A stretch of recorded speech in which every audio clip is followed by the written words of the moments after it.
Anda sedang menyaksikan live update Tribun News edisi Senin 20 September 2021 sore. Kami akan menyajikan informasi terkini dari berbagai daerah yang akan dilaporkan secara langsung oleh reporter kami di lapangan. Bersama saya Diamita, inilah live update selengkapnya.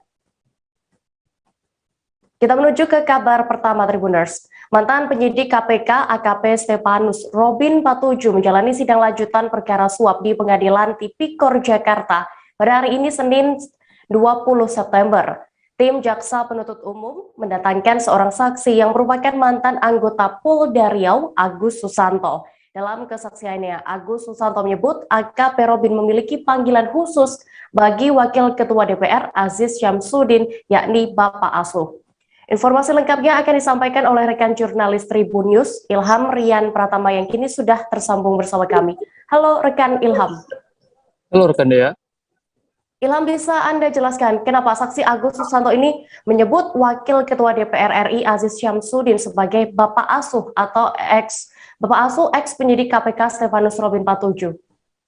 Jadi rekan Dea, dalam persidangan di Pengadilan Tipikor Jakarta, Agus Susanto menyebut bahwa dirinya pernah mengantar ex penyidik KPK Stefanus Robin Patuju ke kediaman Wakil Ketua DPR RI Aziz Syamsuddin. Dengan tegas, Agus Susanto menyebut Aziz merupakan Bapak Asuh dari Robin. Begitu Dea. Baik, lalu seberapa jauh sebenarnya kedekatan yang terjalin antara saksi Agus Susanto ini dengan Robin, mengingat keduanya juga sama-sama anggota Polri dahulunya?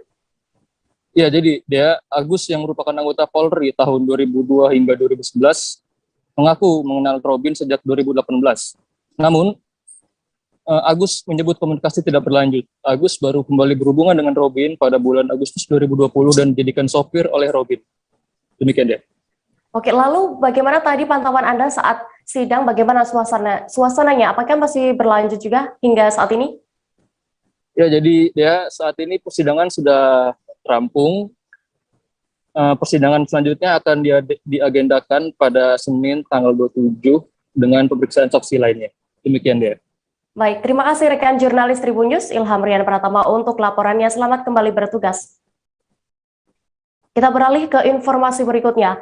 Jenazah Wakil Bupati Sintang, Sudianto, selesai dimakamkan di pemakaman Katolik Teluk Menyurai, Kecamatan Sintang pada hari ini Senin 20 September. Sebelum dimakamkan, terlebih dahulu dilakukan upacara pelepasan oleh pemerintah Kabupaten Sintang di halaman kantor Bupati. Wakil Bupati Sintang, Sudianto meninggal dunia di usia ke-60 tahun di RSCM Jakarta lantaran sakit. Detail informasinya akan disampaikan langsung oleh rekan wartawan dari Tribun Pontianak, Agus Putranto yang kini sudah bergabung bersama kami. Halo Agus. Halo rekan dia. Rekan Agus, jenazah Wakil Bupati Sintang Sudianto baru saja dimakamkan ya, selesai dimakamkan. Lalu seperti apa tadi suasana pemakamannya?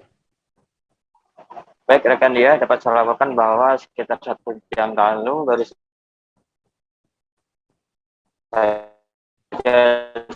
selesai prosesi pemakaman Sudianto. Pemakaman dari keluarga, juga pemakaman Wakil Bupati Sintang Sudianto sangat haru begitu. Kemudian Maria Magdalena istrinya juga sempat tak sadarkan diri di lokasi pemakaman, namun sempat juga di oksigen di lokasi. Namun sudah kembali sadarkan diri. Ya. Agus, berdasarkan informasi yang berhasil Anda himpun, bisa Anda ceritakan bagaimana, seperti apa sosok dari almarhum Sudianto ini selama hidupnya? Baik rekan ya, dapat saya laporkan bahwa Wakil Bupati Sintang Sudianto ini baru sekitar 7 bulan menjabat sebagai Wakil Bupati mendampingi Robin Darno.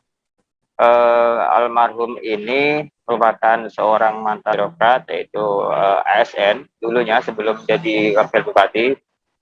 Kemudian dipanggil oleh Jarod Wirnano pada Pilgub 2020. Kemudian baru menjabat 7 bulan, sekitar bulan Agustus itu almarhum kondisinya menurun dan dilarikan ke RSCM.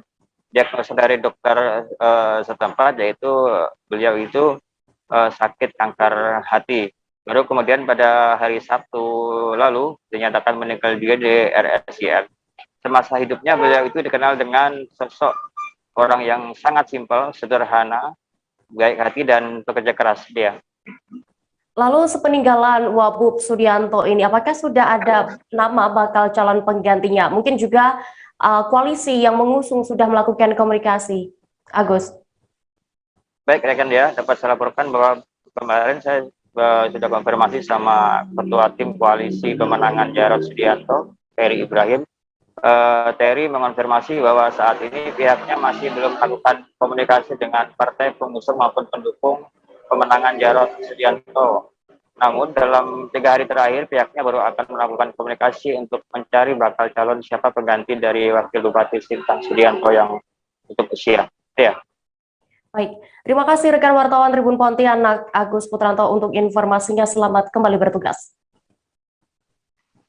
Seleksi kompetensi dasar atau SKD calon pegawai negeri sipil Kabupaten Majalengka dimulai hari ini, Senin 20 September 2021 hingga sepekan mendatang. Seleksi CPNS Formasi 2021 tersebut digelar di Aula Universitas Muhammadiyah Cirebon di Jalan Fatailah, Kecamatan Sumber, Kabupaten Cirebon.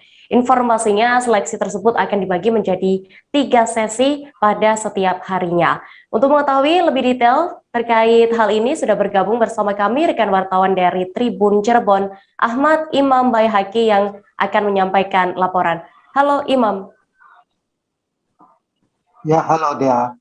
Rekan Imam, bisa Anda informasikan berapa jumlah totalnya peserta seleksi CPNS di Kabupaten Majalengka yang mengikuti SKD di UMC? Ya, jumlah peserta seleksi CPNS yang mendaftar untuk menjadi pegawai negeri sipil di lingkungan Pemkab Majalengka mencapai 9.880 orang. Dan dari jumlah tersebut hanya 7.500-an yang mengikuti SKD di Aula UMC. Sementara peserta lainnya mengikuti SKD di beberapa daerah di Indonesia. Misalnya ada di Yogyakarta, di Jakarta, dan lainnya. Demikian, Dea. Baik, lalu bisa Anda informasikan untuk alur pelaksanaan SKD CPNS di Kabupaten Majalengka sendiri, Imam? Ya, alur pelaksanaan SKD CPNS ini dibagi menjadi beberapa tahapan karena panitia menerapkan protokol kesehatan ketat dalam pelaksanaannya. Dari pihak BKPSDM Kabupaten Majalengka juga tidak menginginkan seleksi kompetensi dasar ini justru menjadi klaster penyebaran baru dalam penyebaran COVID-19. Dimulai dari tahap pertama, para peserta diminta akan menunjukkan surat keterangan sehat, surat keterangan negatif COVID-19 dari pemeriksaan rapid test antigen, dan surat registrasi sebagai peserta seleksi. Kemudian di tahap selanjutnya peserta akan dicek suhu tubuhnya. Jika melebihi 37,3 derajat Celcius akan ditempatkan di ruang khusus untuk sementara waktu hingga suhu tubuhnya menurun. Kemudian para peserta akan diminta menitipkan barang bawaannya seperti tas, handphone, dompet, dan lainnya. Mereka hanya diperkenankan membawa kartu registrasi seleksi CPNS, KTP asli, dan alat tulis, diantaranya pensil, pena, dan lainnya. Kemudian para peserta akan menjalani pemeriksaan tubuh dan menggunakan alat metal detektor untuk mengantisipasi adanya peserta yang membawa alat sadap. Dari pemeriksaan itu nantinya peserta akan diarahkan ke ruang registrasi untuk diperiksa atau dicocokkan datanya, biometrik datanya menggunakan kamera khusus dan barcode yang ada di surat registrasi sebagai peserta CPNS. Kemudian dari ruang registrasi tersebut peserta baru bisa memasuki Aula IMC yang menjadi lokasi pelaksanaan SKD CPNS. Nantinya setiap peserta setelah melaksanakan SKD tersebut akan melewati jalur berbeda dari saat masuk, sehingga mereka tidak saling bertumpukan atau berkerumun dalam lokasi SKD tersebut. Demikian, Dea. Baik, terima kasih rekan Ahmad Imam Baihaqi melaporkan dari Cirebon. Selamat kembali bertugas. Tribuners, kami akan kembali seusai jeda sejenak. Tetaplah di live update. Oke, apa kabar Bang Ariski di sini untuk strateginya? Kalau saya sendiri di Jumip 37 ini yang semalam baru mulai, saya udah pas. Sebenarnya aku nggak ngerasa itu penangkapan atau penggerebegan atau apapun itu. Karena gini loh, posisinya aku kriteria. Jadi kita mengenal disebut dengan stroke yang tidak berdarah dengan stroke yang berdarah. Stroke yang tidak berdarah itu biasanya ditandai dengan adanya penyumbatan. Kalau itu terjadi di sini mungkin pikirnya tidak ke situ kali ya. Tapi kalau di Korea atau di Kamboja itu ada beberapa paper yang saya itu Mas, ya, dulunya tukang koran. Oh gitu ya. Tukang koran. Ya, saya baca itu Pak. Tuh kan pernah baca kan? Ya. Jadi kalau saya jadi tanggam itu udah bersyukur banget. Si anak ini dijadikan sebagai tersangka begitu. Ya, kalau ini kita bicara yang di luar kasus Bongombo ya. Dengan nama hujan shower, di mana terdapat batas jelas antara daerah hujan dan tidak hujan yang biasanya terjadi pada fase awal mature stage atau tahap berbahaya dewasa. itu Kang. Jadi mulai artinya terjadinya perlembekan. Nah itu untuk penetrasi akan sulit begitu ya. Dok, saya ini menurut saya memang tidak mudah, bukan urusan tanah diambil. Kalau misalnya Amerika Serikat sekarang, Rasulullah mengatakan dalam sebuah hadis bahwa berpuasa di 6 hari Syawal itu. Oke, apa kabar Bang Ariski di sini untuk strateginya? Kalau saya sendiri di Jumip 37 ini yang semalam baru mulai, saya udah pas. Sebenarnya aku nggak ngerasa itu penangkapan atau penggerebegan atau apapun itu. Karena gini loh, posisinya aku kriteria. Jadi kita mengenal disebut dengan stroke yang tidak berdarah dengan stroke yang berdarah. Stroke yang tidak berdarah itu biasanya ditandai dengan adanya penyumbatan. Kalau itu terjadi di sini mungkin pikirnya tidak ke situ kali ya. Tapi kalau di Korea atau di Kamboja itu ada beberapa paper yang saya itu Mas, ya, dulunya tukang koran. Oh gitu ya. Tukang koran. Ya, saya baca itu Pak. Tuh kan pernah baca kan? Ya. Jadi kalau saya jadi tanggam itu udah bersyukur banget. Si anak ini dijadikan sebagai tersangka begitu. Ya, kalau ini kita bicara yang di luar kasus Bongombo ya. Dengan nama hujan shower, di mana terdapat batas jelas antara daerah hujan dan tidak hujan yang biasanya terjadi pada fase awal mature stage atau tahap berbahaya dewasa. itu Kang. Jadi mulai artinya terjadinya perlembekan. Nah itu untuk penetrasi akan sulit begitu ya. Dok, saya ini menurut saya memang tidak mudah, bukan urusan tanah diambil. Kalau misalnya Amerika Serikat sekarang, Rasulullah mengatakan dalam sebuah hadis bahwa berpuasa di 6 hari Syawal itu. Oke, apa kabar Bang Ariski di sini untuk strateginya? Kalau saya sendiri di Jumip 37 ini yang semalam baru mulai, saya udah pas. sebenarnya aku nggak ngerasa itu penangkapan atau penggerebegan atau apapun itu. Anda masih menyaksikan live update Tribuners, kita menuju ke kabar berikutnya. Sejumlah orang diamankan Polres Purwakarta lantaran menjual obat tak sesuai dengan harga eceran tertinggi atau HET. Diketahui selama ini aturan sudah tercantum dalam keputusan Menteri Kesehatan RI tentang harga eceran tertinggi obat di masa pandemi. Selain mengamankan pelaku, sejumlah barang bukti yang didominasi obat-obatan juga diamankan pihak kepolisian. Kabar selengkapnya akan disampaikan rekan wartawan dari Tribun Jabar, Irfan Maulana yang kini sudah terhubung bersama kami. Halo rekan Irfan. Ya, baik, selamat sore ya. Irfan. Saat ini saya sedang berada di Mapores Purwakarta yang mana posisi kami sudah mengamankan terkait kasus harga obat tidak sesuai SOP. Lalu informasinya Irfan, para pelaku yang diamankan ini menjual obat dengan harga berapa dan seharusnya obat tersebut dijual dengan harga berapa?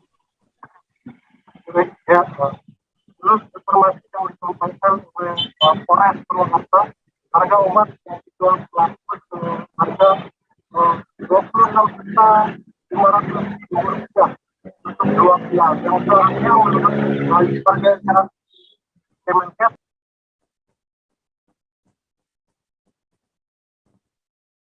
Halo Irfan. Halo rekan Irfan.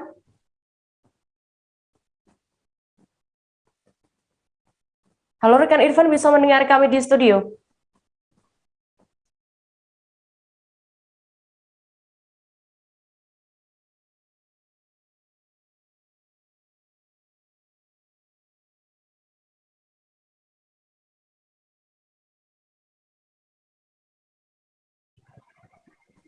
Irfan, di mana lokasi para tersangka ini akhirnya bisa diamankan dan saat ini mereka dijerat dengan ancaman hukuman atau pasal apa? Ya baik, ya para tersangka berhasil diamankan. Pertama, pihak Polres Purwakarta mengamankan tersangka di rest area kilometer 2 Tol Cipularang. Ketiga tersangka lain diamankan di 3 lokasi yang berbeda, yaitu di Kota Batu, Kota Tangerang Selatan, dan Kota Jakarta Barat. Para pelaku terancam hukuman 10 tahun kurungan penjara. Lalu saat ini para tersangka ini diancam dengan hukuman bagaimana, Irfan?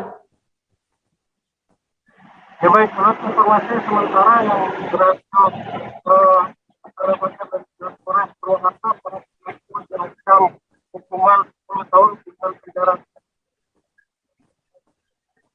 Baik, Tribuners, tadi rekan Irfan juga sudah melakukan wawancara bersama Kapolres Purwakarta AKBP Suhardi Heri Haryanto. Berikut wawancara lengkapnya. Assalamualaikum warahmatullahi wabarakatuh. Terima kasih atas kehadiran rekan semuanya. Pada pagi hari ini Polres Purwakarta oleh Satreskrim Polres Purwakarta berhasil mengungkap kasus tindak pidana masalah obat-obatan, penjualan obat-obatan COVID di atas harga secara tertinggi, ya, OHED. Dasarnya laporan polisi nomor LPH 778 2021 tanggal 10 September 2021. Yang kedua, surat keputusan Menteri Kesehatan RI nomor AK17 Menkes 2021 yang mengatur 11 head obat masa dalam pandemi.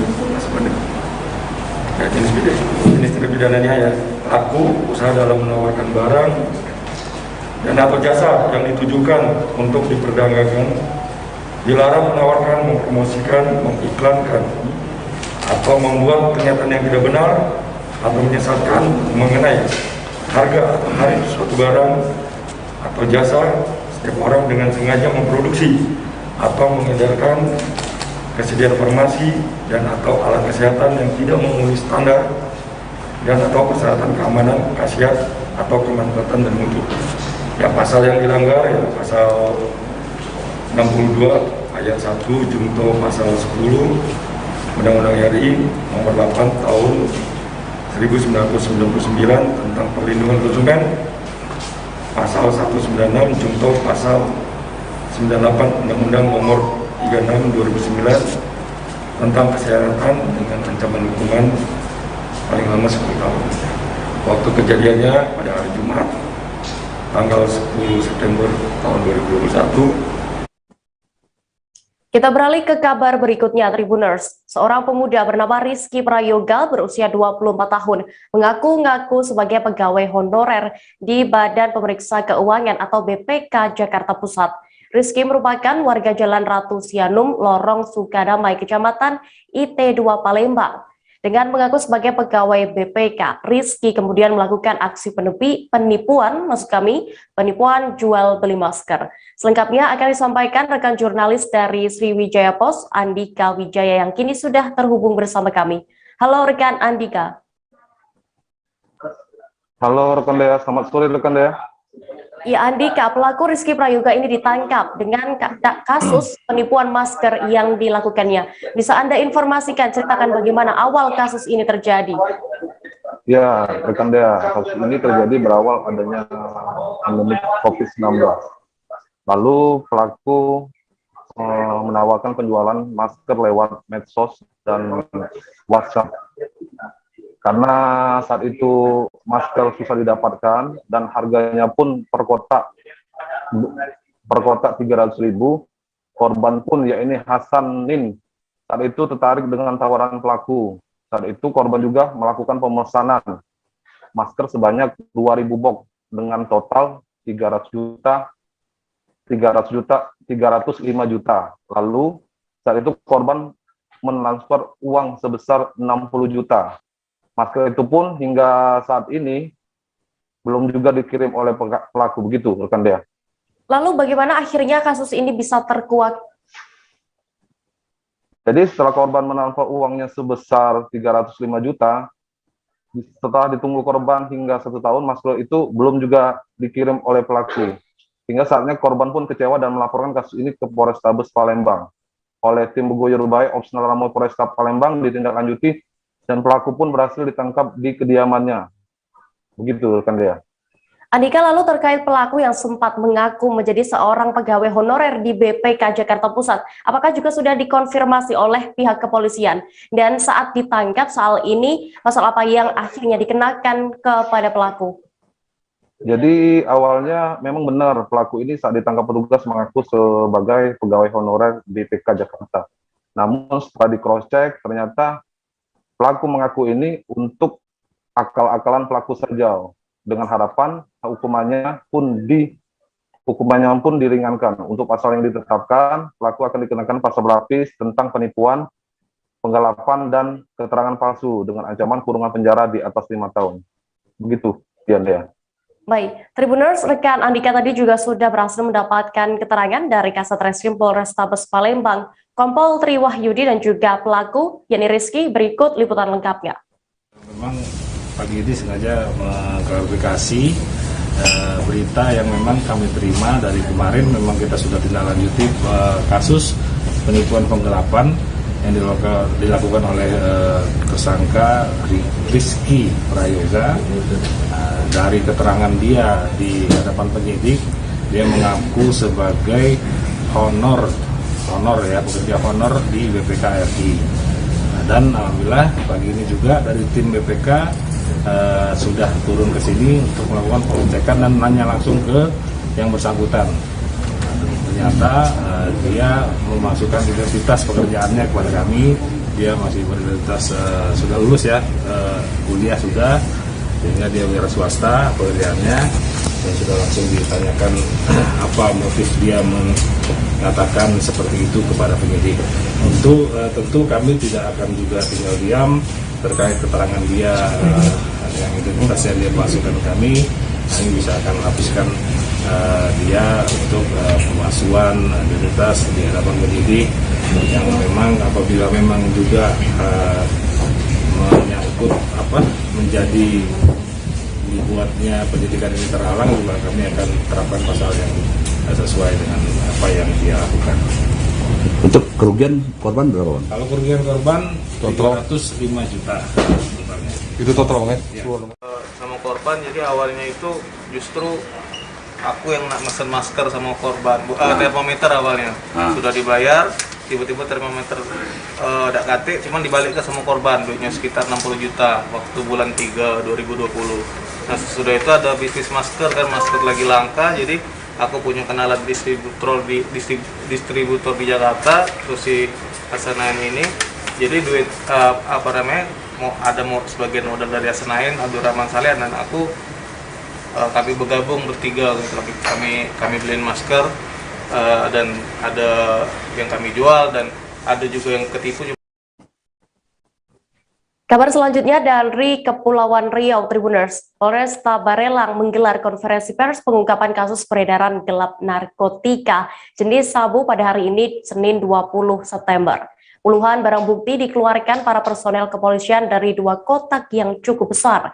Terlihat puluhan bungkus teh kotak bermerek Guanyiwang asal Cina mendominasi barang bukti tersebut. Informasi lengkapnya akan disampaikan oleh rekan wartawan dari Tribun Batam, Noven Simanjuntak, yang kini sudah tersambung bersama kami. Halo Noven.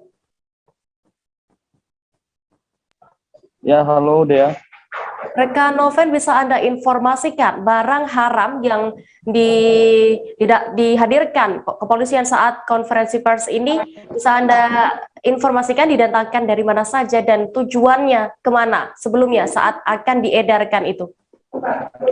Baik, rekan Dea, perlu kami sampaikan bahwa pada hari ini telah berlangsung press conference dari Polresta Barelang, Kota Batam, bersama dengan beberapa jajaran lainnya, yang dimana juga turut hadir Wakapolda Kepulauan Riau, Brigjen Pol Darmawan, yang dimana pada konferensi pers tersebut disebutkan bahwa mereka telah berhasil menangkap 5 tersangka dari penyelundupan barang narkotika jenis sabu seberat 107,258 kg, dan barang-barang tersebut akan diedarkan ke Kalimantan yang didatangkan dari negara Malaysia, seperti itu rekan Dea.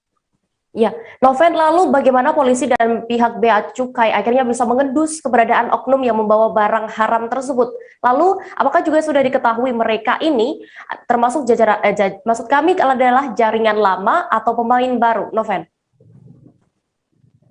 Ya, baik rekan Dea, dari yang disebutkan pula oleh Wakapolda Kepri, Brigjen Pol Darmawan mengatakan bahwa pihaknya mengendus adanya jaringan baru, yakni penyelundupan narkotika jenis sabu ini, itu merupakan bagian daripada kerjasama dengan beberapa stakeholder lainnya, terutama dari Bea Cukai Kota Batam, yang pada saat itu di mana diinformasikan dari Bea Cukai kepada pihak kepolisian bahwa diketahui ada kapal mewah ya yang berada di perairan Indonesia saat itu, tepatnya di Pulau Putri, Kecamatan Nongsa, Kota Batam.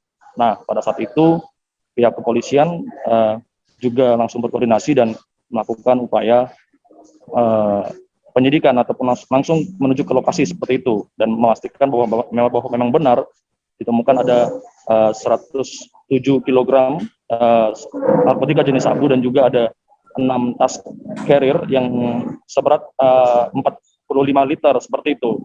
Dan ini juga dikatakan oleh Wakapolda Kepri bahwa bisa dikatakan sebagai jaringan internasional baru, sebab dari hasil penyelidikan dari pihaknya masih belum menemukan adanya kaitan dengan beberapa sindikat-sindikat lainnya yang memang sebelumnya ada di perairan Indonesia, khususnya di Kepulauan Riau, sehingga untuk sementara ini bisa dikatakan sebagai pemain-pemain baru seperti itu, rekan Dea. Oke, lalu apakah pihak kepolisian tetap akan melakukan pengembangan lagi terhadap kasus ini, dan untuk kasus yang saat ini mereka yang disebut diduga adalah jaringan baru, pasal apa yang dikenakan kepada kelima pelaku yang ditangkap tadi, Noven? Ya, baik rekan Dea, dari penyampaian Wakapolda Kepri tetap mengatakan bahwa memang pihaknya masih terus berupaya untuk mengembangkan kasus narkotika ini, yang khususnya berada di perairan Provinsi Kepulauan Riau, yang menurut perkiraan mereka bahwa ini bukanlah bagian dari pekerjaan perorangan, ya, namun mereka berpikir bahwa mungkin ini memiliki jaringan-jaringan sindikat lainnya, sehingga perlu adanya upaya untuk mendalami kembali kasus ini. Dan perlu diketahui pula rekan Dea bahwa memang untuk saat ini masih dilakukan juga upaya untuk pengejaran salah satu oknum juga, ya, yang DPO yang berinisial JB, yang masih sedang diupayakan oleh pihak Polresta Barelang Kota Batam. Dan untuk pasal yang dikenakan kepada kelima tersangka, yakni hukuman mati, ya, karena dianggap melanggar yakni pasal 142 ayat 2 Junto 112 ayat 2 Junto 115 ayat 2 Undang-Undang Nomor 35 tahun 2009 tentang narkotika. Itu demikian laporan dari kami, rekan Dea. Baik, Tribuners, tadi rekan Noven juga sudah berhasil mendapatkan keterangan dari Wakapolda Kepulauan Riau, Brigjen Pol Darmawan, berikut keterangan lengkapnya. Koordinasi dengan kejaksaan dan pengadilan agar mereka ini dituntut maksimal, karena kita tidak boleh main-main dengan barang ini. Kemudian untuk sementara yang bisa kita cita sebagai barang bukti yaitu satu unit kapal SP Edward Blackbird J18 nomor 2255-LLA warna putih. Kemudian yang kedua, 6 buah tas ransel besar berisi kemasan teh Cina merek Guanyin Wang yang diduga narkotika jenis sabu terbuk kristal sabu dengan jumlah total sebanyak 104 bungkus. Ini di depan ini rekan-rekan wartawan yang melihat berat keseluruhan adalah 107,258 kg.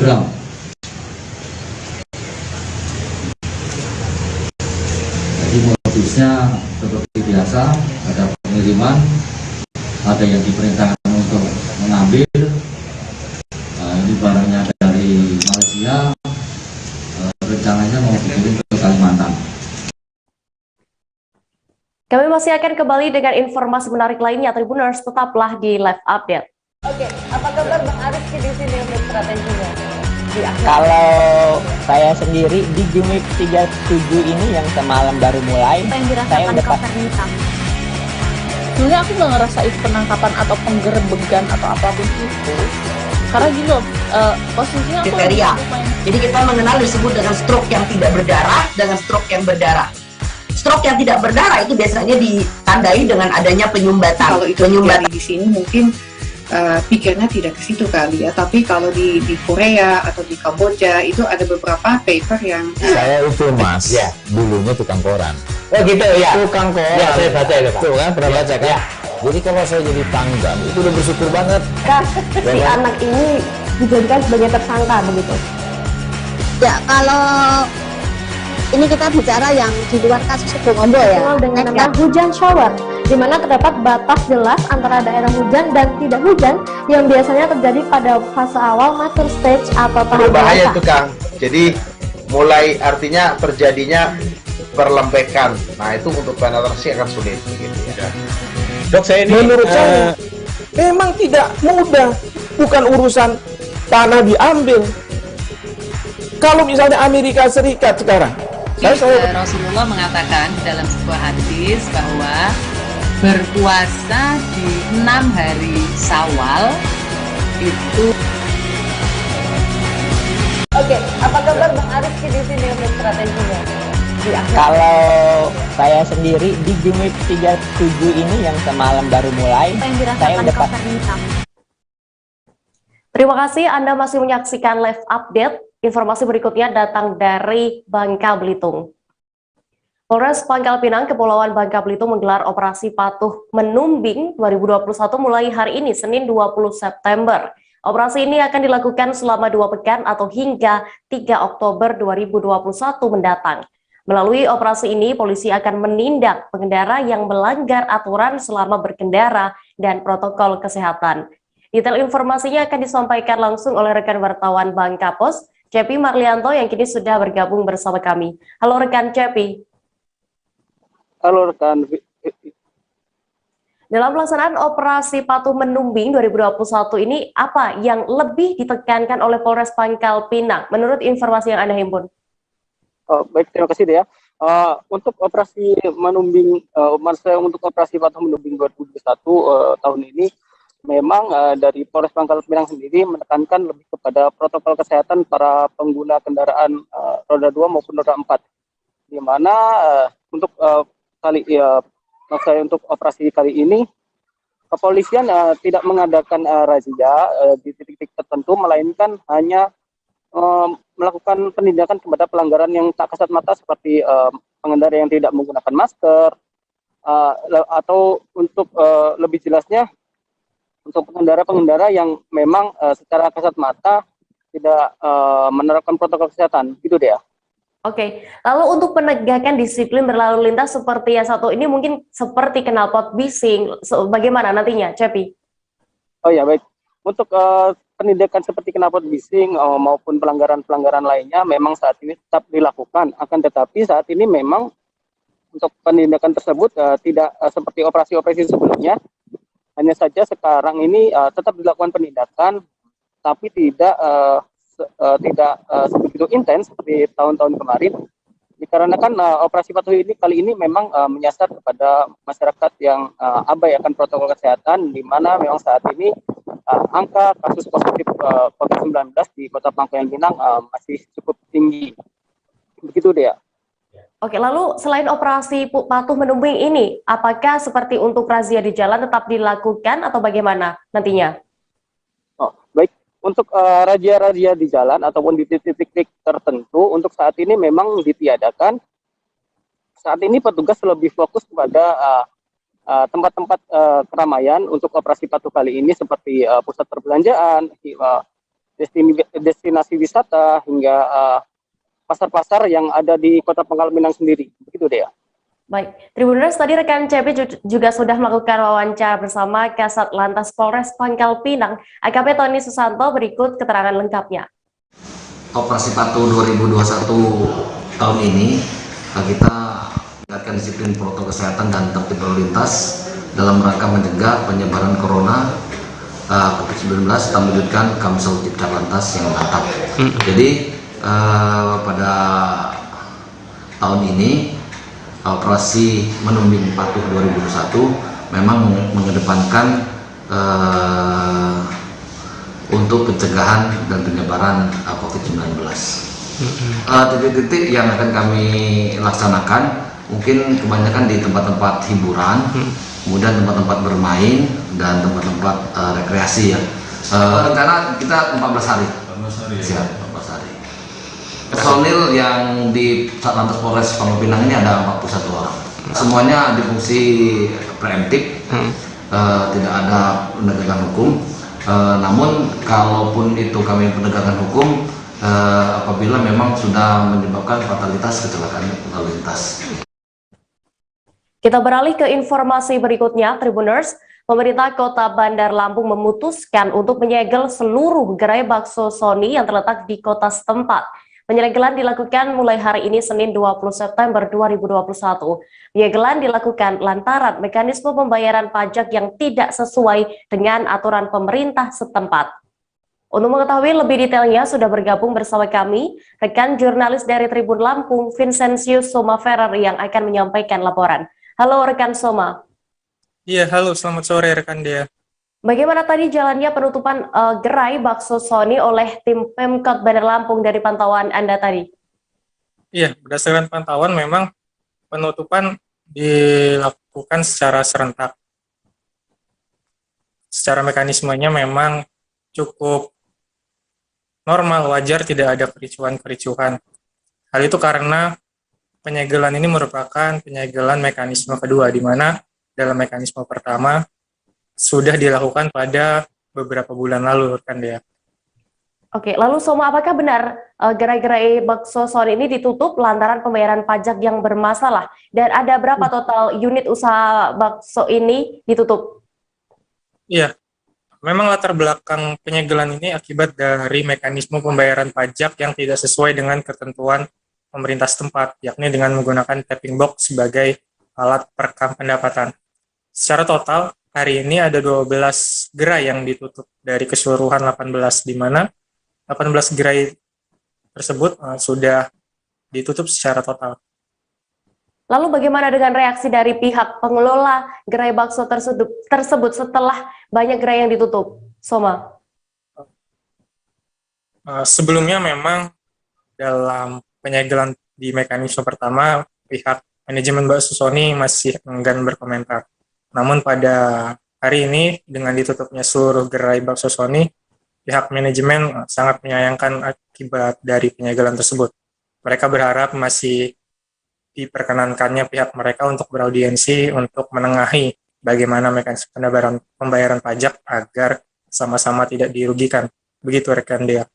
Baik, terima kasih rekan jurnalis Tribun Lampung, Vincenzius Somaferer untuk informasinya. Selamat kembali bertugas. Dengan sikap pemerintah daerah yang memaksa menutup penyegelan terhadap semua gerai milik klien kami, Son Haji Sony, ya, tanpa mempertimbangkan kondisi sekarang, ya, kondisi ekonomi yang seperti sekarang ini, baik karena COVID dan dalam masa PPKM yang semuanya kegiatan dibatasi. Pemkot Bandar Lampung maksa menutup dan menyegel semua gerai bakso milik klien kami. Yang kedua, bahwa tanpa mempertimbangkan dampak akibat dari sikap dan tindak Pemda tersebut di atas, seperti sekitar 200 karyawan, mulai hari ini ke depannya, siapa yang akan memberikan makan? Ya, siapa yang akan bertanggung jawab terhadap anak istrinya? Ya, ini juga mohon pada pemerintah daerah menjadi bahan pertimbangan. Yang ketiga, bahwa bakso Sony sudah lama berdiri, 42 tahun, ya, dan bakso Sony sini itu merupakan ikon Bandar Lampung, ya. Kami pun kalau di Jawa datang ke Lampung ini, yang tuju adalah bakso Sony. Dan selama ini bakso Sony yang memberikan kontribusi terhadap pemerintah daerah, ya. Ada pajak yang disampaikan, diberikan pada pemerintah daerah setiap bulannya, dan itu dibayar semuanya. Yang selanjutnya, bakso Sony ini kalau berbicara masalah pajak, pada tahun 2019 pernah dianugerahi sebagai kontributor penyetor pajak terbaik oleh Direktorat Jenderal Pajak Tanjung Karang. Ini jadi sangat bertentangan dengan apa yang disampaikan pada beberapa bulan yang kebelakang. Jadi itulah saya berharap pada pemerintah daerah mohon menjadi pertimbangan dengan ditutupnya 12 gerai bakso Sony tadi pagi sampai siang. Bagi kami, mau dikemanakan karyawan ini? Siapa yang akan beli makan? Pada posisi saat COVID. Seorang penumpang KM Saint Mary rute Manado Tahuna, Sulawesi Utara dikabarkan jatuh ke laut pada Minggu 19 September kemarin. Korban diketahui berinisial MGS, berusia 34 tahun, dikabarkan jatuh sekira pukul 17.30 waktu Indonesia Tengah di sekitar Molas Tongkaina, Kecamatan Bunaken, Kota Manado. Saat kejadian, KM Saint Mary langsung melakukan pencarian, dibantu oleh pihak KM Venetian dan berkoordinasi dengan Basarnas. Dan untuk mengetahui informasi lengkapnya, sudah tersambung bersama jurnalis dari Tribun Manado, Iswara Safitri, yang akan menyampaikan laporan. Halo rekan Iswara.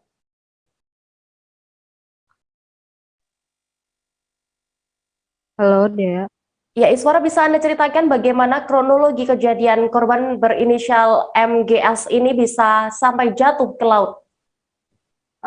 Jadi kalau menurut keterangan dari ayah korban, yaitu Rifan Yosias Sasuhe, yang saat itu naik kapal bersama Michael G.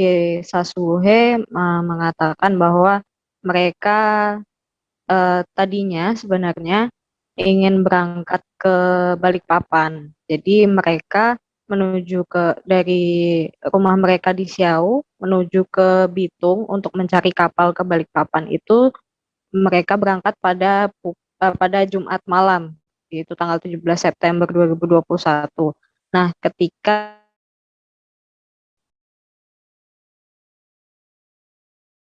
Halo rekan Iswara.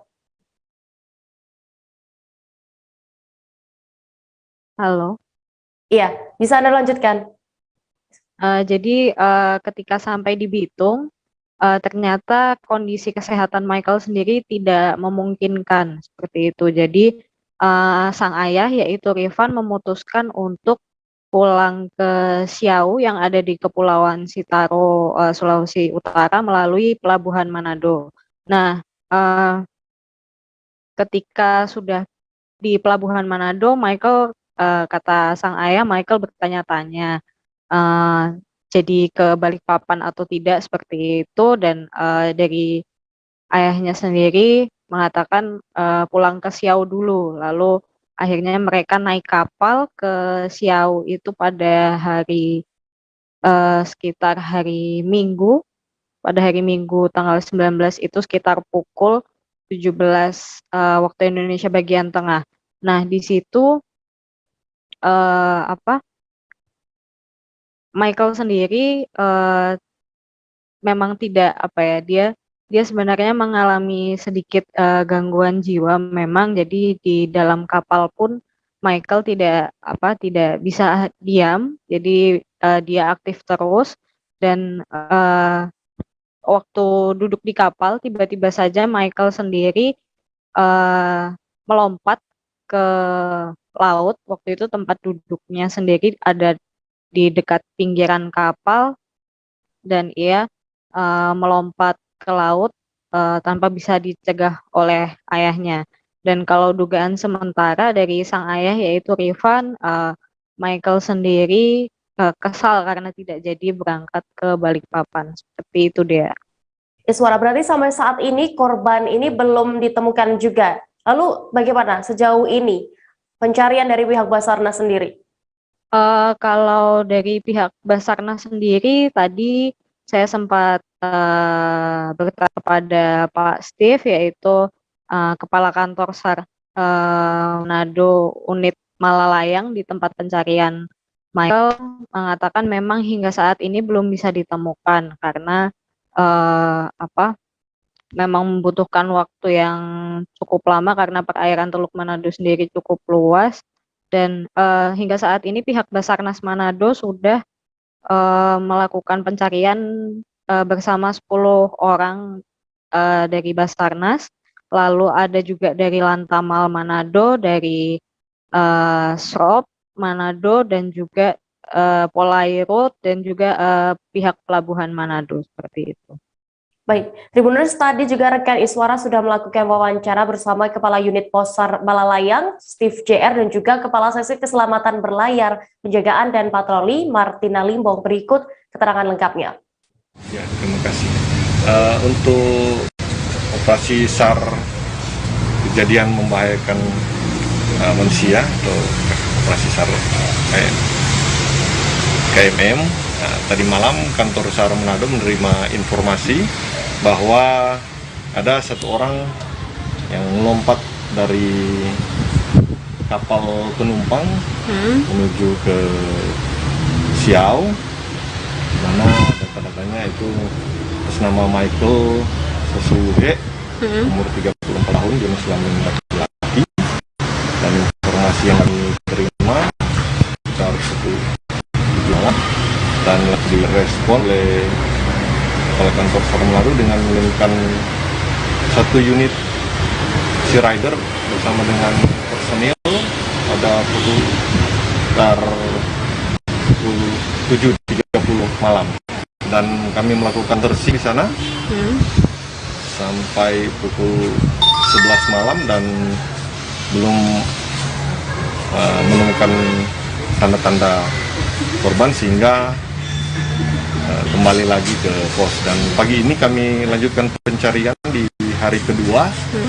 Kami mulai pukul 5.30 pagi dan diturunkan 2 tim atau 2 seru, di mana masing-masing itu untuk seru 1 kita luas search areanya itu 6 nautical mile square dengan track line 21 nautical mile. Kemudian seru yang kedua dengan luas search area 7,5 nautical mile square, dan total search area hari ini di hari kedua itu 13,5 nautical mile square. saya akan menceritakan kronologi kejadian semalam di kapal Saint Mary. Kapal KM Saint Mary berangkat dari Manado pukul 17.05. Tujuan Siau Tahuna. Di jam 17.30 kami mendapat laporan dari nakoda bahwa ada salah satu penumpang jatuh ke laut dengan masalah penumpang tersebut rupanya ada gangguan sedikit dengan ada penyakit epilepsi. Oke. Orang tuanya sempat menahan tapi itu anak tetap loncat ke laut. Jadi orang tuanya sendiri yang melihat ya, menyaksikan. Terus nakoda melapor ke kami dan kami menyuruh mereka membuat berita acara untuk bahan laporan kami. Karena setiap ada kejadian kita harus melapor ke Dirjen Perhubungan Laut. Oke. Kami memerintahkan nakoda kapal agar mencari korban yang jatuh dan mereka melakukan pencarian selama 1 jam. Dan juga kami juga berkoordinasi dengan Basarnas untuk membantu dalam pencarian korban. Dan sampai sekarang belum ada korban belum ditemukan, tetapi dari pihak Basarnas tetap melaksanakan pencarian. Kita akan jeda lagi sejenak Tribuners dan akan kembali dengan informasi lainnya. Jangan kemana-mana, tetaplah di Live Update. Oke, apa kabar Bang Ariski di sini untuk strateginya? Kalau saya sendiri di Jumip 37 ini yang semalam baru mulai, saya udah sebenarnya aku nggak ngerasa itu penangkapan atau penggerebegan atau apapun itu, karena gini loh, posisinya aku kriteria. Jadi kita mengenal disebut dengan stroke yang tidak berdarah dengan stroke yang berdarah.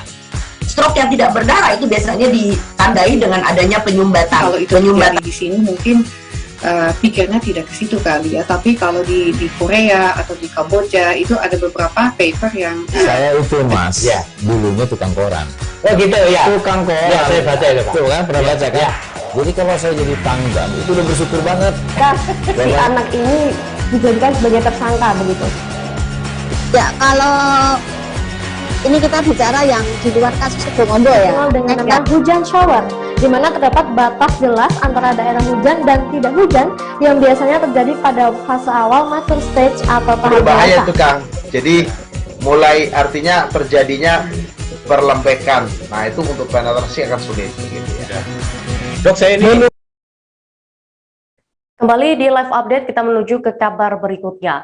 Puluhan mahasiswa menggelar aksi unjuk rasa di Jalan Lambung Mangkurat, Kota Banjarmasin, Provinsi Kalsel pada hari ini Senin 20 September 2021. Para peserta demonstrasi itu tergabung dalam Himpunan Mahasiswa Islam atau HMI Cabang Banjarmasin. Mengenakan atribut khas HMI dan membawa sederet spanduk, mereka menuntut untuk bisa bertemu pejabat-pejabat tinggi Provinsi Kalsel. Selengkapnya akan disampaikan rekan jurnalis Banjarmasin Post, Ahmad Maudodi, yang kini sudah bergabung bersama kami. Halo rekan Ahmad. Rekan Ahmad, bisa Anda jabarkan tadi menurut informasi dan juga pantauan Anda di lokasi, apa saja tuntutan yang disuarakan masa pengunjuk rasa? Di Jalan Lambung Mangkurat, Kota Banjarmasin, di mana mereka ini kurang lebih sebanyak 40 atau 50 orang ini datang untuk menyampaikan sejumlah tuntutan kepada selain Ketua DPRD Provinsi Kalsel juga kepada Kepala Dinas Kesehatan Provinsi Kalsel dan Kepala Dinas Kesehatan Kota Banjarmasin. Baik, begitu rekan. Rekan Ahmad, lalu bagaimana tadi berdasarkan pantauan Anda jalannya unjuk rasa? Apakah sempat terjadi ketegangan atau anarkisme dalam unjuk rasa kali ini? Baik, dapat kami laporkan tadi memang setelah kurang lebih 1,5 jam lebih para mahasiswa ini menyampaikan orasinya, yaitu terkait realisasi dan pelaksanaan vaksinasi di Banjarmasin dan Kalimantan Selatan pada umumnya, namun mereka belum ditemui oleh pihak yang ingin mereka temui, sehingga tadi sempat terjadi aksi saling dorong antara massa pengunjuk rasa dengan para pasukan aparat pengamanan yang mengawal jalannya unjuk rasa. Nah, pada unjuk rasa kali ini tadi massa HMI cabang Banjarmasin ini menyampaikan sejumlah tuntutan dan mempertanyakan terkait kebijakan-kebijakan dan pelaksanaan kebijakan oleh pemerintah di Kalimantan Selatan, khususnya di Kota Banjarmasin. Ini salah satunya terkait realisasi dan penggunaan anggaran kesehatan yang besarnya ini mereka sebut sebesar 10 miliar rupiah, lalu realisasi vaksinasi. Mereka juga ini mempertanyakan terkait isu yang beredar bahwa Dinas Kesehatan Kota Banjarmasin ini dikabarkan menerima semacam cashback sebesar 20% dari setiap pengadaan alat kesehatan. Dan terakhir juga mereka menanyakan terkait isu adanya oknum Dinas Kesehatan atau puskesmas yang memperjualbelikan, maksudnya menawarkan vaksinasi COVID-19 ini dengan imbalan biaya Rp300.000. Begitu, rekan di studio. Baik, berarti hingga saat ini pihak yang dituntut oleh para mahasiswa ini belum memberikan jawaban apapun. Ahmad. Baik, kurang lebih sekitar 11.45 WITA tadi siang juga ini sempat hadir di lokasi Kepala Dinas Kesehatan Kota Banjarmasin, Bapak Dr. Mahwiryadi, di mana beliau ini langsung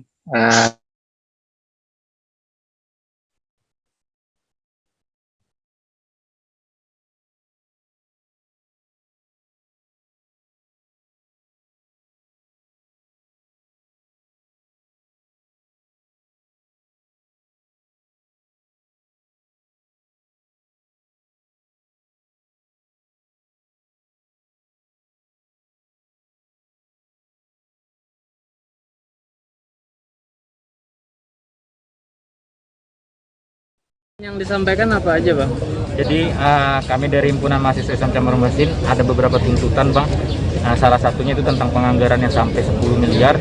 Dengan fakta di lapangan, kegiatan vaksinator itu cuma sedikit. Itu kami sampaikan kepada Dinas Kesehatan Kota Banjarmasin, terusnya Dinas Kesehatan Provinsi. Dan yang selanjutnya tuntutan kami adalah tindak kekecewaan kami, Bang. Karena kenapa? Pertanggal 30 September kami sudah menyurati DPRD secara resmi. Pertanggal 30 Agustus kami sudah menyurati secara resmi, tapi sampai hari ini tidak dibalas surat tersebut. Makanya kami balas dengan aksi. Selanjutnya juga secara resmi kami bersurat ke Dinas Kesehatan Kota Banjarmasin untuk mengadakan audisi, juga tidak terbalas.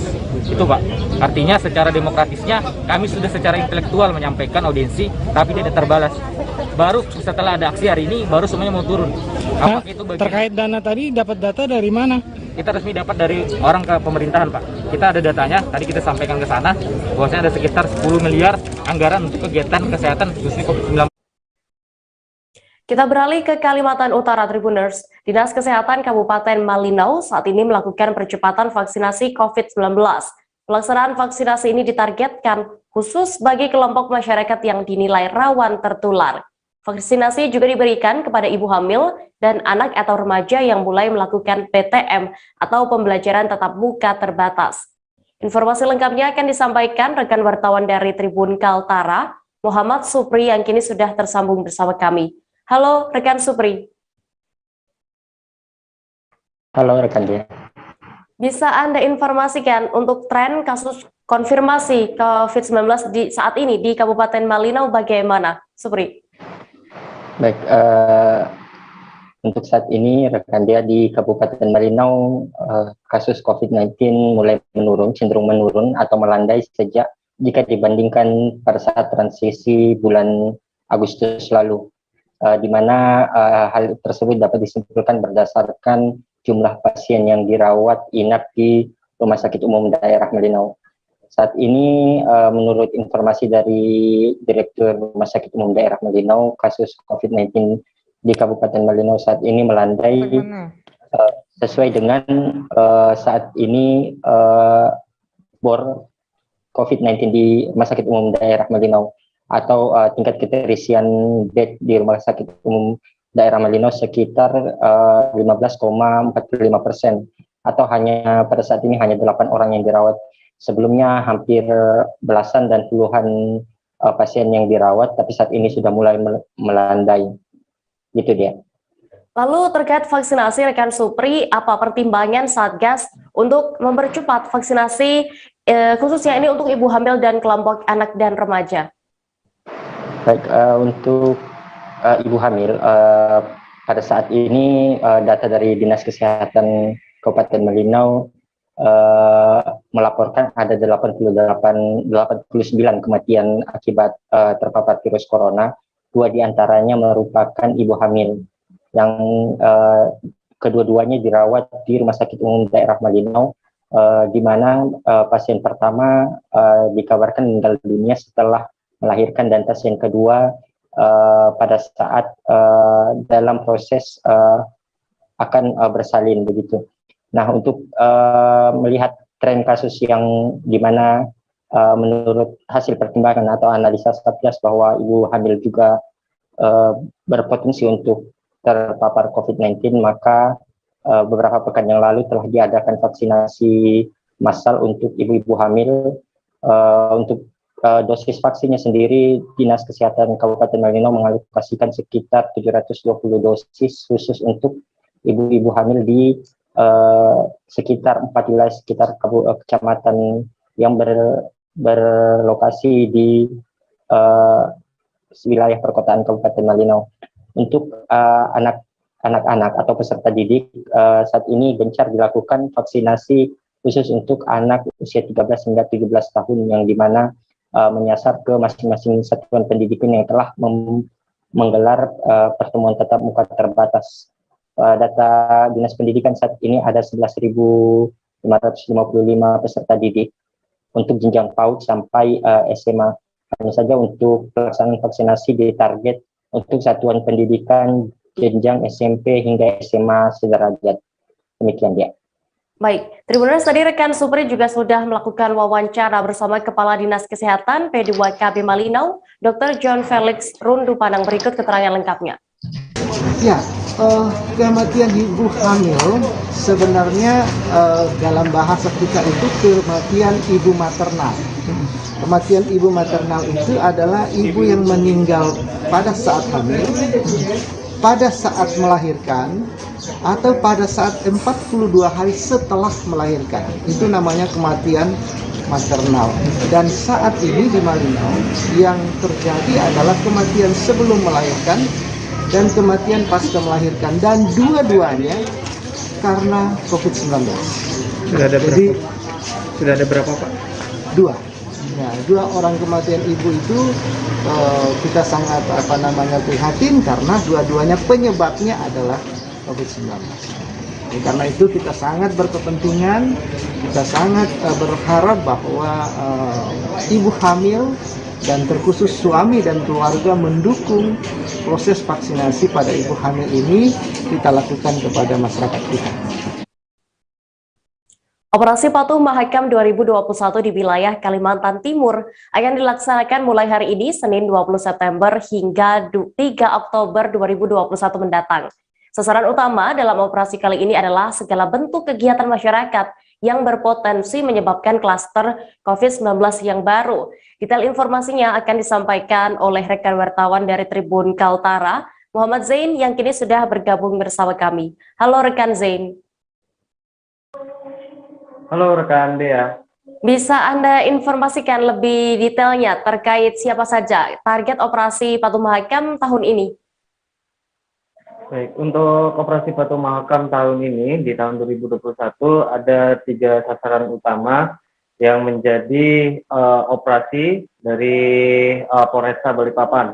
Yang pertama ini adalah kerumunan yang ditimbulkan oleh masyarakat, baik itu kerumunan di pasar misalnya, kemudian untuk kerumunan di tempat-tempat yang lain. Nah, di sini akan dilakukan pencegahan agar nantinya tidak menimbulkan klaster baru untuk penyebaran COVID-19. Kemudian untuk sasaran yang kedua, ini adalah peningkatan terhadap penertiban berlalu lintas di Kota Balikpapan, di mana untuk operasi di tahun lalu Ini untuk penertiban berlalu lintas sendiri sedikit tidak menjadi atensi, sehingga menyebabkan angka pelanggaran kemudian untuk kejadian laka lalu lintas ini meningkat. Sehingga untuk di operasi tahun ini penertiban terhadap berlalu lintas kembali menjadi atensi.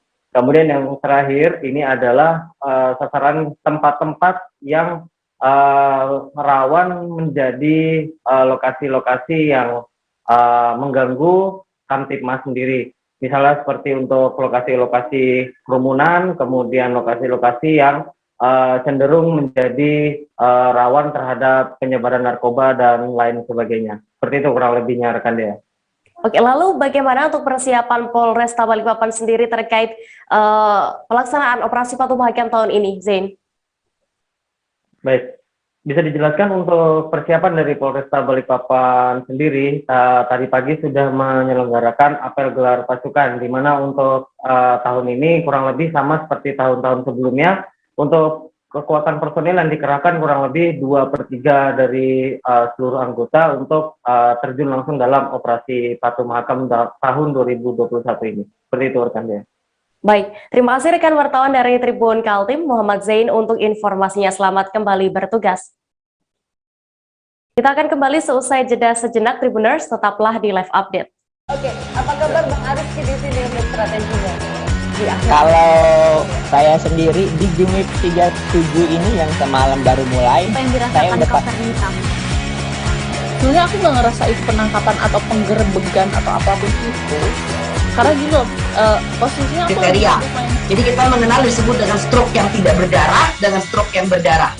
Stroke yang tidak berdarah itu biasanya ditandai dengan adanya penyumbatan. Kalau itu terjadi di sini mungkin pikirnya tidak ke situ kali ya, tapi kalau di Korea atau di Kamboja itu ada beberapa paper yang Saya itu Mas, dulunya tukang koran.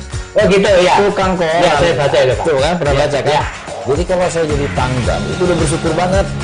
Si anak ini dijadikan sebagai tersangka begitu. Ya, kalau ini kita bicara yang di luar kasus Sebongombo ya. Dengan nama hujan shower, di mana terdapat batas jelas antara daerah hujan dan tidak hujan yang biasanya terjadi pada fase awal mature stage atau tahap Berbahaya dewasa. itu Kang. Jadi mulai artinya terjadinya perlembekan. Nah itu untuk penetrasi akan sulit gitu ya. Dok, saya ini menurut saya memang tidak mudah, bukan urusan tanah diambil. Kalau misalnya Amerika Serikat sekarang, Rasulullah mengatakan dalam sebuah hadis bahwa berpuasa di 6 hari Syawal itu. Oke, apa kabar Bang Aris di sini untuk strateginya? Kalau saya sendiri di Game Week 37 ini yang semalam baru mulai, Apa yang saya dirasakan udah Kak Fernita? Sebenarnya aku nggak ngerasa itu penangkapan atau penggerebegan atau apapun itu. Karena gini loh, posisinya aku Kriteria. Jadi kita mengenal disebut dengan stroke yang tidak berdarah dengan stroke yang berdarah. Stroke yang tidak berdarah itu biasanya ditandai dengan adanya penyumbatan. Kalau itu terjadi di sini mungkin pikirnya tidak ke situ kali ya, tapi kalau di Korea atau di Kamboja itu ada beberapa paper yang Saya itu Mas, dulunya tukang koran. Oh gitu ya. Tukang koran. Ya, saya baca itu, Pak. Tuh kan, pernah baca kan? Ya. Jadi kalau saya jadi tanggam, itu udah bersyukur banget. Si anak ini dijadikan sebagai tersangka begitu. Ya, kalau ini kita bicara yang di luar kasus Sebongombo ya. Dengan nama hujan shower, di mana terdapat batas jelas antara daerah hujan dan tidak hujan yang biasanya terjadi pada fase awal mature stage atau tahap Berbahaya dewasa. itu Kang. Jadi mulai artinya terjadinya perlembekan. Nah itu untuk penetrasi akan sulit gitu ya. Dok, saya ini menurut saya memang tidak mudah, bukan urusan tanah diambil. Kalau misalnya Amerika Serikat sekarang, Anda masih menyaksikan live update Tribuners, kita menuju ke informasi berikutnya. Penerapan ganjil genap rencananya akan dilakukan di Pulau Bali. Dan informasinya, sistem ganjil genap ini akan diberlakukan pada tanggal 25 September 2021 mendatang. Hingga kini penerapannya pun masih dalam tahap sosialisasi ke masyarakat oleh petugas kepolisian. Kabar selengkapnya akan disampaikan rekan wartawan dari Tribun Bali, Firizky Irwan yang kini sudah terhubung bersama kami. Halo rekan Irwan. Halo Dea, selamat petang. Iya, Irwan, apa benar Kapolda Bali ini membentuk Satgas COVID-19 di tempat wisata? Lalu apa tugas mereka?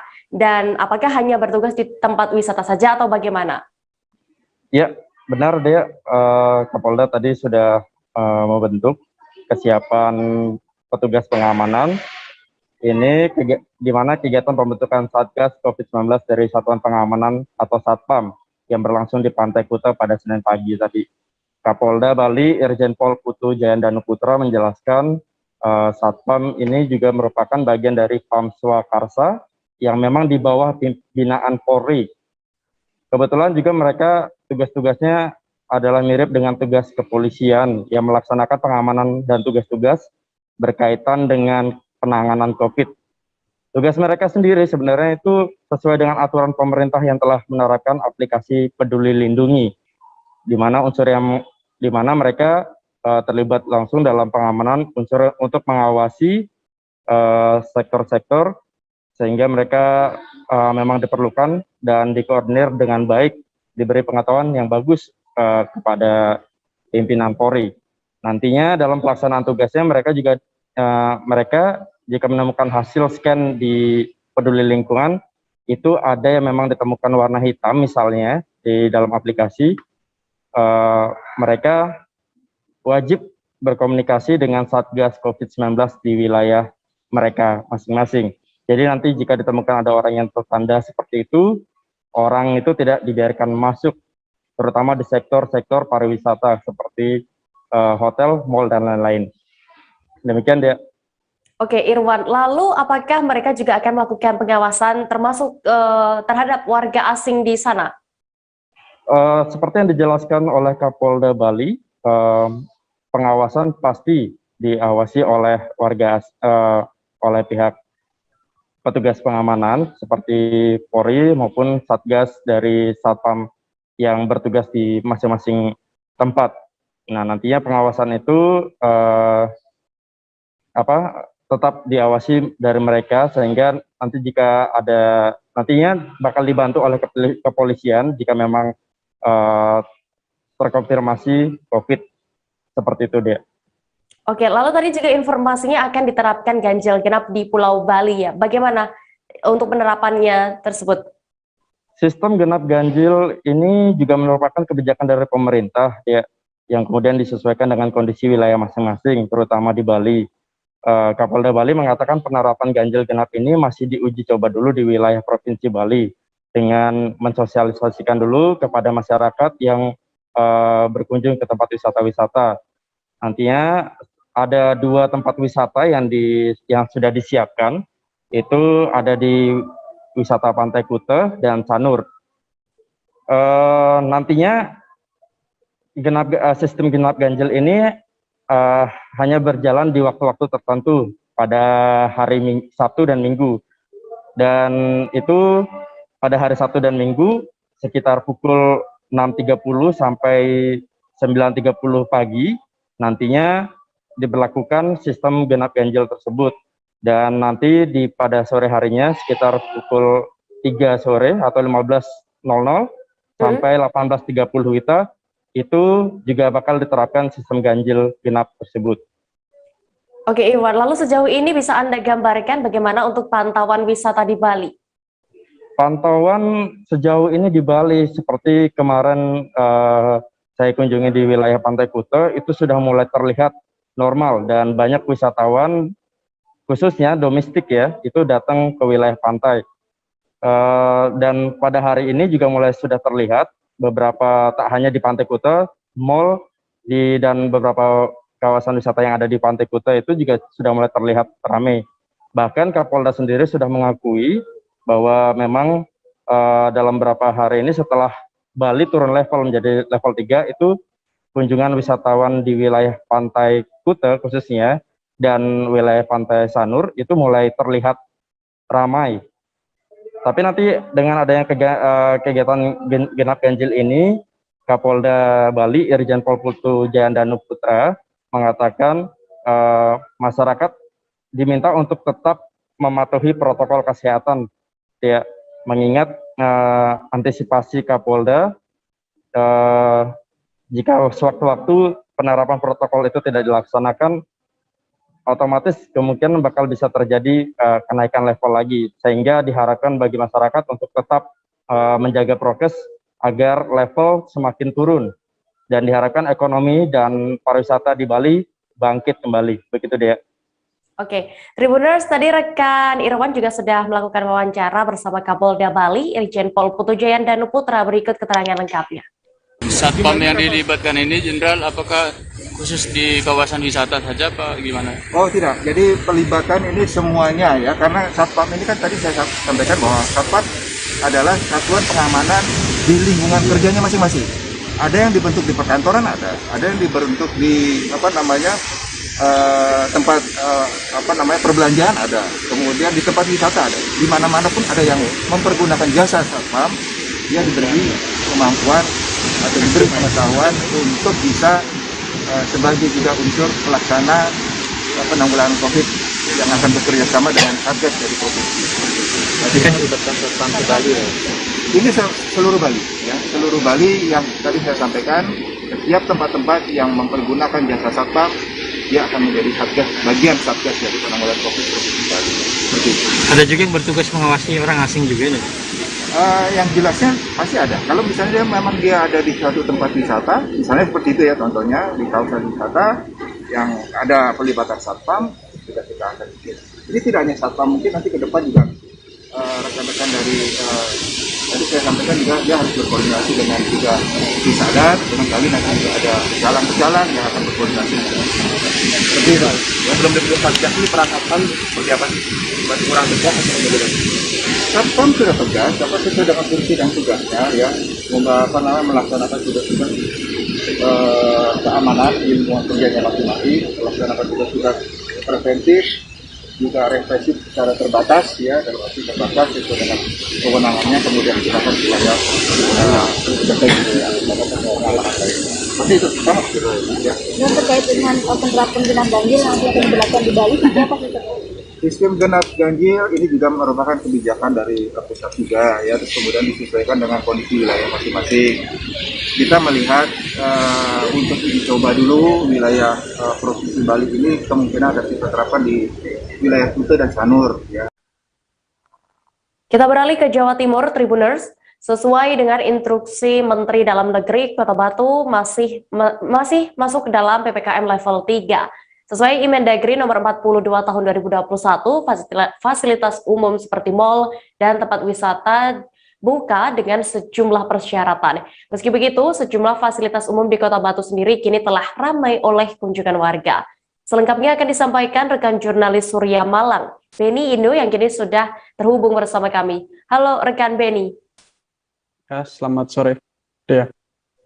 Rekan Beni, bisa Anda informasikan bagaimana saat ini situasi di alun-alun Batu? Apakah ada petugas yang berjaga di lokasi atau bagaimana?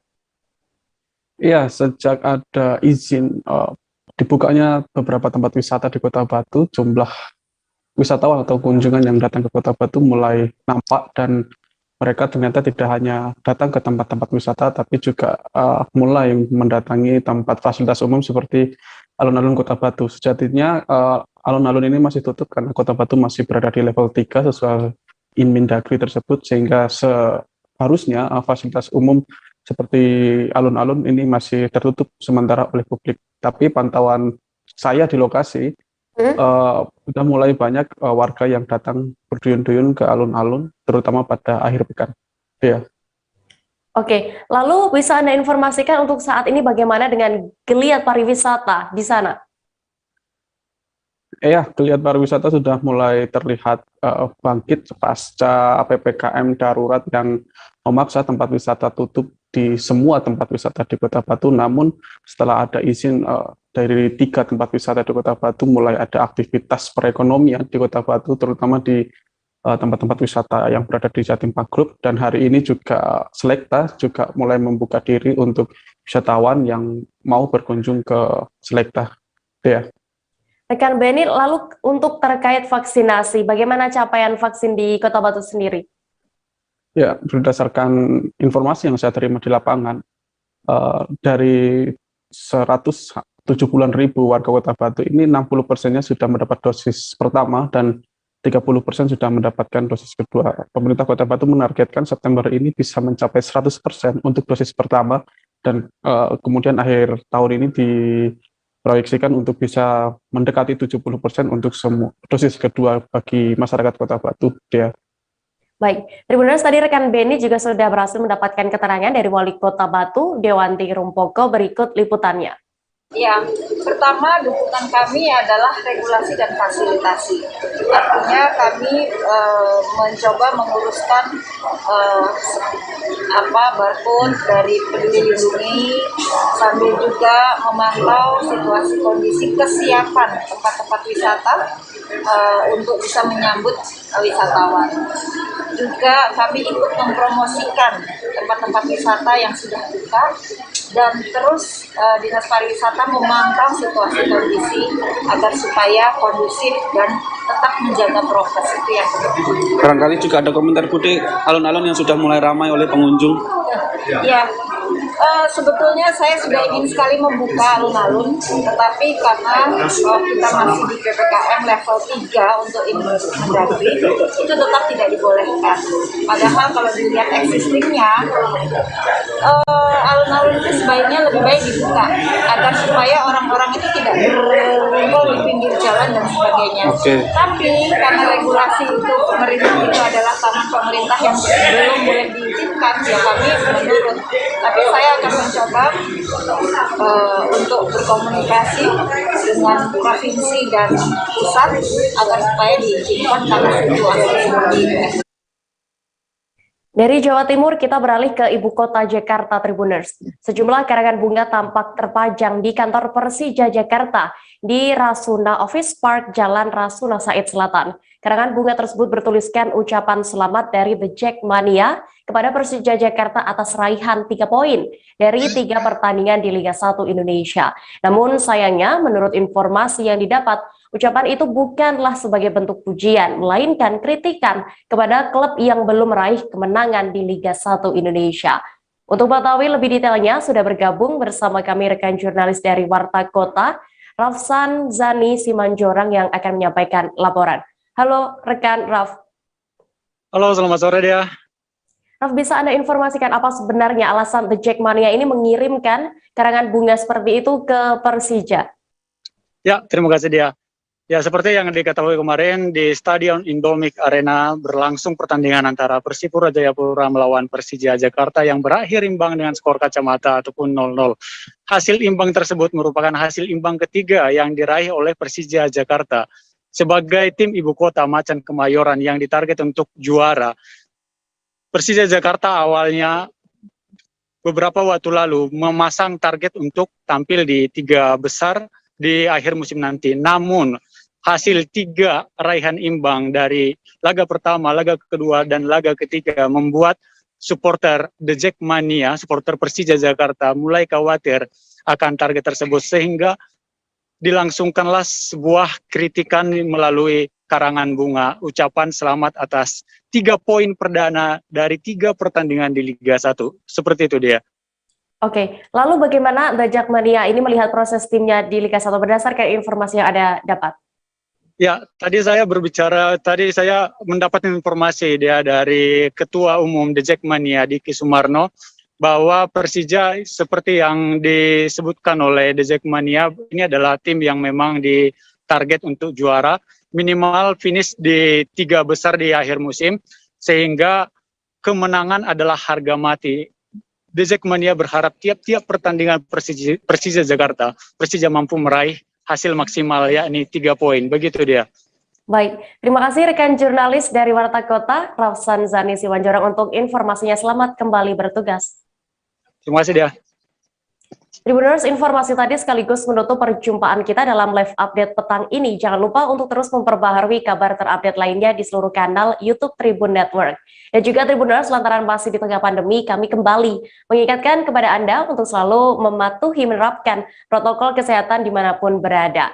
Dan terakhir, saya Diamita mewakili kru yang bertugas pamit. Terima kasih dan sampai jumpa. Jangan lupa like,